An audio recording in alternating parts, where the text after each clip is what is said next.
Blouse নিয়ে একটা blouse কেন এতবার পরছি। তো আমি ছোট্ট করে একটা কথা বলি, ব্লাউজ অবশ্যই টাকা দিয়ে কিনছি, এটা মাগনা ব্লাউজ না যে একবার পরে ফালাই দিবার। আমি এত এত বড় লোক হয়ে যায় না যে একটা জিনিস একবার পরবো।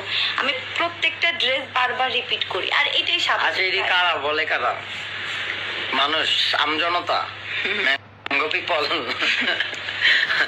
যারা বলেন খুব মায়া লাগে, কিনা কিনা দিয়া যান ভাই।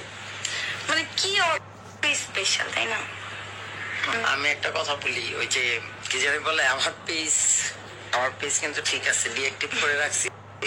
আমি খুব তাড়াতাড়ি অ্যাক্টিভ হব।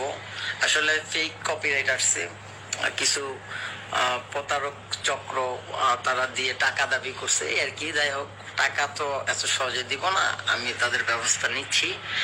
আর পেজ ঠিক আছে, পেজ ভাই খায়া দেয় নাই বা কি বলে উড়াই দেয় না, এত সহজ না। পেজ ঠিক আছে, আমি কিন্তু মাঝখানে অ্যাক্টিভও করছিলাম, আবার ডিঅ্যাক্টিভ করে রাখছি। আসলে আমি ব্যস্ত, ভাবলাম যে যেহেতু কিছু কুকুরের নজর পড়েছে, তাহলে একটু ডিঅ্যাক্টিভ করে রাখি। আর যারা খুশি হয়েছেন, খুব খুশি হয়েছেন যে পেজ তো নাজিমের নাই, তাদের জন্য সমবেদনা এক বালতি। আসলে ওইরকম ভাবে ভিডিও নতুন বাসায় এখনো গোছানো কমপ্লিট হয়নি, গোছানো কমপ্লিট হলে দেখাই দেবো। একটু বারান্দাটা একটু দেখাই দাও। এই যে এই পাশে একটা বেডের পাশে একটা সুন্দর বারান্দা আছে। আমি মাঝে মাঝে রাত্রে ওখানে গিয়ে বসে থাকি। একদিন ধরে দেখতেছো যে সোশ্যাল মিডিয়াতে মাতামাতি চলতেছে যে আমরা নাকি আর একসাথে থাকি না। তাই?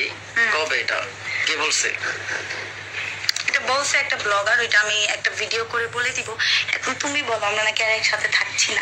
আমরা একসাথে নাই তো, দেখেন না, আমরা একসাথে নাই। এই যে আমার পাশে একটা ভূত বীজ আছে, আমি আর একটা ভূত, দুই ভূত একসাথে।